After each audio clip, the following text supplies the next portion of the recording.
Si tu fais partie de ceux qui n'ouvrent pas leur Bible pendant une semaine, un mois, 6 mois, tu n'es pas un chrétien, mais un incroyant chronique. Un chronique incroyant ou une chronique incroyante. Voilà le diagnostic de ceux qui se disent chrétiens ou chrétiennes qui n'ouvrent pas leur Bible. Mais ils ont le temps pour les séries mondaines, ils ont le temps pour le football, ils ont des temps pour des choses mondaines, mais pas pour lire la parole de Dieu, pour prier et pour méditer. Voici des individus qui aiment entrer en grève. Lorsque le mois de Ramadan vient dans nos campus, ce sont des gens, ils aiment la fête, ils aiment les boîtes de nuit. Ils n'ont pas cherché à apprendre à être spirituel, à aimer les choses spirituelles. Voilà pourquoi lorsque le Ramadan vient, ils ne sont pas habitués à jeûner. Et donc, puisque les nourritures il y a des ruptures de nourriture, donc ils rentrent en grève. Voici des gens qui viennent augmenter le nombre de chrétiens alors qu'ils ne sont pas des chrétiens. Mais, comme je viens de dire, leur diagnostic, c'est des chroniques incroyables. Aujourd'hui, nous allons enseigner sur la clé de David. Nous allons parler du mystère autour de la clé de David. Et nous voyons dans Apocalypse chapitre 3, le verset 7. Écrit à l'ange de l'église de Philadelphie. Voici ce que dit le saint, le véritable, celui qui a la clé de David. Celui qui ouvre et personne ne fermera. Celui qui ferme et personne n'ouvrira. Je connais tes œuvres. Voici parce que tu as peu de puissance et que tu as gardé ma parole. Voici les qualités de l'église de Philadelphie. Il dit, je connais tes œuvres. Voici tu as peu de puissance et tu as gardé ma parole et que tu n'as pas renié mon nom. 3. J'ai mis devant toi une porte ouverte, personne ne peut fermer. Vous voyez? Donc, aujourd'hui, nous allons voir le mystère autour de la clé de David. Comment activer la clé de David? Quelle est la spécialité de la clé de David? Vous savez, et nous allons voir dans Actes des Apôtres où un cas pratique où la clé de David a été utilisée, a été appliquée. Alléluia. Donc, il est important de comprendre le mystère qui entoure la clé de David. La Bible dit que cette clé, il dit celui qui ouvre, la clé de David, celui qui ouvre et personne ne ferme, celui qui ferme et personne n'ouvre. Ça dit que Jésus détient la clé de David. Quand il ouvre, personne ne ferme. Quand il ferme, personne n'ouvre. Alors, il est important de comprendre que cette clé, sa spécialité, c'est d'ouvrir les portes fermées. Les situations compliquées, cette clé vient débloquer les situations compliquées. Cette clé a cette particularité de débloquer même le cœur fermé, de débloquer les seins et les reins. Nous allons voir tout à l'heure un cas spécifique. Mais comment activer la clé de David? Acte chapitre 12. Nous voyons un cas pratique où la clé de David est entrée en action. Et gloire à Dieu, cette clé est entrée en faveur de quelqu'un à qui on a confié les clés du royaume des cieux. Alléluia. Nous voyons dans Actes chapitre 12. C'est l'une des raisons pour laquelle la prière est importante. La prière longue, une prière longue. Vous savez, il faut que nous disons ceci au peuple de Dieu, aux enfants de Dieu. Les gens prient selon ça les convient, selon leur convenience. Ils ne rentrent pas dans une longue prière. Et nous allons voir dans quel cas pratique cette clé entre en action. Et qu'est-ce qui active cette clé? Nous voyons ce cas ici en Actes chapitre 12. On dit, vers le même temps, le roi Hérode se mit à maltraiter quelques membres de l'église. Actes chapitre 12. Et il fit mourir par l'épée Jacques, le frère de Jean. Voyant que cela était agréable aux Juifs, il fit encore arrêter Pierre. C'était pendant les jours des pains sans levain. Après l'avoir saisi, c'est-à-dire pendant la Pâque, après l'avoir saisi, puisqu'il a décapité Jacques, ça a plu aux Juifs, il a décidé maintenant d'arrêter le chef Pierre. Mais puisque c'est tombé pendant la Pâque, il a préféré, ça n'allait pas intéresser les Juifs, parce que les Juifs étaient concentrés à la Pâque. Donc, qu'est-ce qu'ils ont fait? Hérode a attendu que la fête passe. Et c'est ainsi que, après l'avoir saisi, il le jeta en prison. Il le mit sous la garde de 4 escouades, de 4 soldats chacune, avec l'intention de le faire comparaître devant le peuple après la Pâque. Vous voyez? Mais qu'est-ce que signifie 4 escouades de 4 soldats? Ici, les escouades sont des prisons. La Bible parle de 4 escouades. Ça veut dire que c'est 4 cellules de prison. 4 cellules. Donc le nombre de gardes devant chaque escouade, devant chaque cellule était 4 soldats. Donc en total, 4 fois 4, c'est 16 soldats qui veillaient sur l'apôtre Pierre pour ne pas qu'il s'échappe. Donc on l'a mis dans une cellule, dans la 4e, c'est-à-dire qu'il était dans la 4e squad. Pour accéder à Pierre, il faut passer d'abord dans la première cellule, dans la 2e cellule, dans la 3e cellule, dans la 4e cellule. Maintenant, c'est là que Pierre était. Chaque cellule, chaque escouade était gardée par 4 gardes. Donc, ça fait 16 en tout qui gardaient l'apôtre Pierre. Voici ce qui a activé la clé de David en faveur de Pierre. Il dit, Pierre donc était gardé dans la prison et l'église ne cessait d'adresser pour lui des prières à Dieu. L'église ne cessait d'adresser pour lui des prières à Dieu. C'est-à-dire que l'église s'est levée dans la prière sans cesse. Donc c'est la prière persistante qui active la clé de David en ta faveur. Tu veux l'intervention de la clé de David dans ta région, dans ta famille, dans ta civilisation, dans ta société, il faut rentrer dans une prière sans cesse, dans une prière solide. Cette clé a la possibilité, vous savez, de provoquer le réveil spirituel. Lorsque l'église se met à prier, lorsque les gens se mettent à prier pour le réveil spirituel, à prier sans cesse, la clé de David, si le cœur du peuple est fermé, si le cœur du peuple est fermé contre l'évangile, la clé de David peut entrer en action pour débloquer ses cœurs, afin que ces cœurs puissent accepter la parole de Dieu. Donc, cette clé provoque cette grâce de provoquer le réveil spirituel. Vous savez, pendant le réveil spirituel, on n'a pas besoin d'évangéliste. Donc, tout le monde est évangéliste en réalité. Alléluia. Et donc, cette clé aussi active l'onction dans l'église, active l'onction dans la vie des gens. Vous savez, il y a des grâces que Dieu t'a données, mais il faut atteindre un certain niveau de prière, il faut atteindre une certaine dimension pour que cette grâce-là soit activée. Cette grâce est dans ta vie, cette grâce est pour toi, mais pour que cette grâce entre en action, il faut que ta vie de prière soit solide. C'est pourquoi j'ai dit la dernière fois, les premiers chrétiens que tu rencontres après ta nouvelle naissance vont donner la direction de ta vie chrétienne. L'apôtre Paul, par exemple, lorsqu'il fut aveuglé, et le premier chrétien qu'il est entré en contact, c'était des chrétiens qui priaient, c'était une église qui priait. Voilà pourquoi l'apôtre Paul pouvait dire en 1 Corinthiens chapitre 14, il dit, je prie en langue plus que vous tous, parce qu'il a rencontré des chrétiens qui aimaient la prière, qui avaient une vie de prière, qui avaient s'étaient engagés vraiment dans la prière. Nous autres, c'est ce que je dis, et je vais donner ce conseil aux jeunes. Les jeunes, vous avez l'avantage de l'âge. Je ne dis pas que moi je suis vieux, je suis jeune, mais voilà, je ne dis pas que je suis vieux.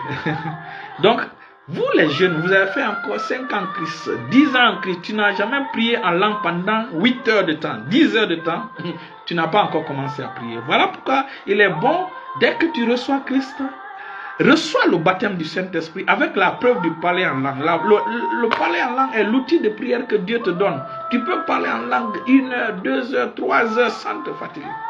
C'est ce que nous autres nous faisons. Donc, lorsque la clé de David est activée, lorsque vous êtes face à une situation compliquée. Lisons, continuons à lire. Donc, la nuit qui précédait le jour où Hérode allait faire comparaître Pierre, lié de 2 chaînes, dormait entre 2 soldats et des sentinelles devant la porte gardaient la prison. Donc, il y avait même plus de 16. Il dormait au milieu de 2 soldats. Et 4 devant chaque squad. Et des sentinelles. Et voici un ange du Seigneur survint et une lumière brilla dans la prison. L'ange réveilla Pierre en le frappant du côté et en disant, lève-toi. Promptement, les chaînes tombèrent de ses mains. Donc, la clé de David l'ange est descendu avec la clé de David. Vous savez, comme j'ai dit, pour activer la clé de David, il faut engager la prière sans cesse. Et donc, là, tu demandes l'intervention de l'Éternel. Face à des portes fermées, la clé de David entre en action. Et ce qu'on a vu, c'est d'abord les chaînes qui étaient sur ses mains qui est tombées. Et donc, Pierre, et l'ange lui dit, mets ta ceinture et tes sandales, et il le fit ainsi. L'ange lui dit encore, enveloppe-toi de ton manteau et suis-moi. Pierre sortit. Donc la clé de David était dans la main d'un ange. C'est l'ange qui est venu. Donc cette clé-là, c'est pour nous. Cette clé est à notre faveur. Cette clé, c'est la clé du royaume des cieux. Mais ça entre en action pour nous, à notre faveur. Pour cela, il faut entrer dans une prière sans cesse. Face à une situation fermée, face à nous allons voir tout à l'heure, là où l'apôtre Paul dit en 1 Corinthiens chapitre 16, le verset 9, il dit, car une porte grande et efficace m'est ouverte et il y a beaucoup d'adversités. Donc c'est face à des adversités que une porte d'opportunité, une grande porte efficace s'ouvre devant toi. Vous ne serez jamais bloqué lorsque vous avez la clé de David. Et donc, nous voyons arriver toutes les 4 squads, les 4 portes devant où les 4 cellules se sont ouvertes. Elles sont ouvertes par la puissance de la clé de David. Et même la porte de fer de la ville, la porte de fer de la grande ville fut ouverte. Et nous voyons, la Bible déclare que quand cette clé ouvre, personne ne peut fermer. Et quand elle ferme, personne ne peut ouvrir. Nous n'avons pas le rapport ici que les prisons qui ont été ouvertes, les cellules qui ont été ouvertes, et même la porte de fer de la ville, la grande porte de fer de la ville qui a été ouverte fut refermée. Nous n'avons pas le rapport. Écoutez, quand cette clé ouvre les portes, personne ne peut ouvrir. Vous voyez souvent dans certains hôtels ou certains restaurants, lorsque vous venez devant la porte s'ouvre et la personne passe. Voilà un peu cette technologie engagée dans cette clé. Seulement, lorsque cette clé ouvre, la porte ne peut plus se refermer. Peu importe la force que vous allez utiliser pour pouvoir fermer cette porte-là, ça ne peut pas se fermer. Et l'intérêt, c'est que lorsque cette clé vient dans ta maison, dans ta vie, dans ton territoire, dans ton village, cette clé entre en action, on ne peut plus l'arrêter. Cette clé va ouvrir beaucoup de choses dans ce lieu, dans ce milieu. C'est la raison pour laquelle j'encourage la jeunesse. Vous savez, la jeunesse a cet avantage-là de l'âge, a cet avantage-là de commencer à prier maintenant. Parce que lorsque vous priez, cette clé-là peut aller dans votre avenir, dans votre futur, ouvrir des choses pour vous avant que vous n'arrivez. Donc cette clé est avantageuse pour toi. Avant que tu n'arrives. Je vous ai dit une fois que la prière est la seule chose que vous pouvez envoyer dans le futur. La prière est devient un protocole devant toi dans le futur. Lorsque tu viendras, tu passeras facilement. Avant que tu ne viennes, ces portes sont ouvertes. Donc, il est important que les jeunes commencent à se lever dans la prière. La prière n'est pas une clé. La prière, c'est notre mode de vie. La prière, c'est la civilisation du royaume de Dieu. C'est notre style de vie. Alléluia. Donc, cette prière-là, cette clé-là, lorsqu'elle entre en action en ta faveur, elle ne s'arrête plus. Elle ne s'arrête plus. C'est comme si tu avais mis un feu dans la forêt, tu vas te coucher. Quand tu te réveilles, on ne peut plus l'arrêter. Voilà ce que cette clé fait. Alléluia. Et l'apôtre Paul dit, en 1 Corinthiens chapitre 16, le verset 9. 1 Corinthiens chapitre 16, le verset 9. Je lis dans le nom de Jésus. 1 Corinthiens chapitre 16, le verset 9. Il dit, je resterai néanmoins à Éphèse jusqu'à la Pentecôte, car une porte grande et d'un accès efficace m'est ouverte, et les adversaires sont nombreux. Peu importe le nombre d'adversaires démoniaques autour de toi, peu importe l'influence des ténèbres autour de toi, la Bible déclare que une porte grande et d'un accès efficace, une porte d'opportunité sera toujours ouverte devant toi. C'est ton partage au nom de Jésus. C'est ton partage au nom puissant de Jésus. Quand cette clé vient, elle ouvre les seins qui n'enfantaient pas. Elle ouvre les seins. Elle ouvre les reins qui ne pouvaient pas donner des enfants. Elle rend la fertilité à la femme. Elle rend la fertilité à l'homme. Voilà l'efficacité de cette clé. Voilà pourquoi il est important pour nous de comprendre comment activer. Pour activer, ce n'est pas la prière, non. Vous savez, lorsque nous sommes face à des situations inhabituelles, il faut utiliser des moyens inhabituels. Donc, face à des situations compliquées, à des situations inhabituelles, la prière normale ne règle pas ça. Il faut rentrer dans une prière, une longue prière, une prière sans cesse. Voilà ce que Élie a fait. Élie était un homme de prière. Élie pouvait descendre le feu du ciel. Élie pouvait fermer la pluie. Parce que c'était un homme de prière. Aujourd'hui, les enfants de Dieu ont succombé dans la prière. Les enfants de Dieu n'ont pas le temps de prier. Ils n'ont pas cette culture de nos ancêtres, cette culture des actes des apôtres où les gens étaient engagés à prier. Oui, l'église a ses jours de prière, mais toi, en tant qu'enfant de Dieu, à part la prière, les jours de prière de l'église, tu dois avoir une vie de prière personnelle. Une vie de prière personnelle à toi. C'est important et capital. Il y a certaines choses dans ta vie, ça ne peut pas être dévoilé tant que tu ne pries pas. Il y a certaines grâces que Dieu t'a données, tu ne peux pas accéder sans que tu ne... Nous autres,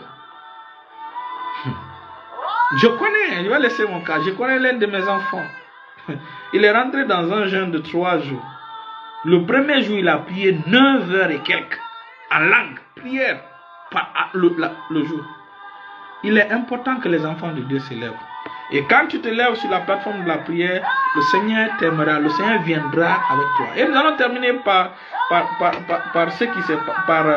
l'église qui a reçu cette clé-là. Nous voyons dans Actes des Apôtres dans Apocalypse que c'est l'église de Philadelphie qui a eu cette clé. Ça prouve que cette église était une église de prière. C'était une église qui priait, malgré qu'ils n'avaient pas beaucoup de puissance. Mais ils avaient la parole de Dieu. Voilà pourquoi j'ai dit au départ que si tu es un enfant de Dieu, tu n'ouvres pas ta Bible pendant une semaine, 1 mois, 6 mois, tu n'es pas un croyant, mon frère. Tu es un incroyant chronique. Comment la Bible déclare que l'homme ne vivra pas de pain seulement, mais de toute parole qui sort de la bouche de Dieu.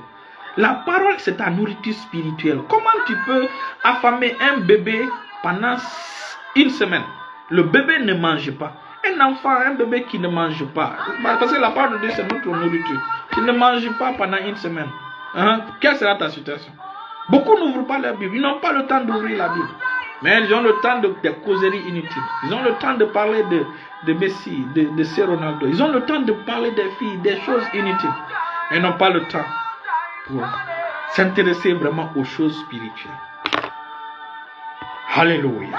Donc, lorsque vous commencez à prier, cette clé entre dans ton territoire, cette clé va ouvrir tout ce qui refusait de se plier à la volonté de Dieu. Et cette clé va fermer des portes sataniques, va fermer la main de l'ennemi dans votre vie, va fermer l'influence des principautés négatives, dans ta région, dans ta ville. Alléluia. Donc, il est temps de se lever dans la prière. Alléluia. La clé de David, comme je l'ai dit, elle est activée par la prière. Cette clé entre en action lorsque tu rentres dans une prière inhabituelle, ta prière sans cesse. Tu es devant une situation compliquée, une situation difficile. Il faut t'engager dans la prière sans cesse. Vous allez voir, il y a un homme de Dieu qui a quitté une ville. Quand il a quitté la ville, pour lui, sa mission était finie dans cette ville. Il est allé dans une autre ville. Les chrétiens de là-bas, les chrétiens qu'il encadrait, ces chrétiens-là sont rentrés dans un jeûne et la prière. Ils ont décidé de prier et de jeûner, de ne pas arrêter tant que l'homme de Dieu ne revient pas dans la ville. Vous savez, ce sont des choses qui bougent le ciel. Ils ont commencé à prier. 1 jour, 2 jours, 3 jours. Là, prenons le cas de l'apôtre Paul. L'apôtre Paul, quand il fut aveuglé, il a prié pendant 3 jours et il a continué. C'est quand Ananias est venu maintenant, il a arrêté de prier. Donc 3 jours de prière, ça veut dire 72 heures de prière sans s'arrêter. Alléluia. Voici des colères, voici des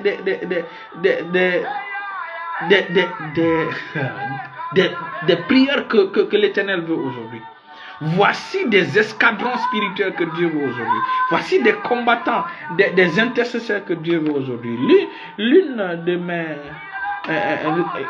ambitions ou l'une de mes préoccupations, c'est de créer un collège de prière où vraiment des gens vont se tenir à la brèche de leur famille, de leur ville, de leur nation, pour que le programme de Dieu pour leur famille, pour leur nation se manifeste, entre en jeu, pour que le plan de Dieu ait son accomplissement dans leur famille. Alléluia. Gloire à Dieu. Et comme on a dit, tant que la clé est dans la main de l'ange qui vient vers toi. Ce que tu décréteras, c'est ce que l'ange va faire avec la clé. Quand tu fermes la bouche, c'est pas bon. Donc, quand tu décrètes, c'est ce que l'ange fera. Maintenant, comme on a dit, après cela, la clé ne va pas s'arrêter seulement à ce que tu as dit. La clé va maintenant débloquer beaucoup de choses autour de toi. Que nos églises se relèvent sur la plateforme de la prière. Que nos hommes de Dieu se lèvent sur la plateforme de la prière. S'il n'y a pas de groupe de prière dans ton église, commence maintenant. S'il n'y a pas de jour de prière dans ton église, commence maintenant. Propose aux dirigeants, propose aux responsables. Et si tu n'es pas baptisé dans le Saint-Esprit, approche-toi auprès de quelqu'un qui est rempli du Saint-Esprit pour être baptisé dans le Saint-Esprit. Restez bénis au nom puissant de Jésus.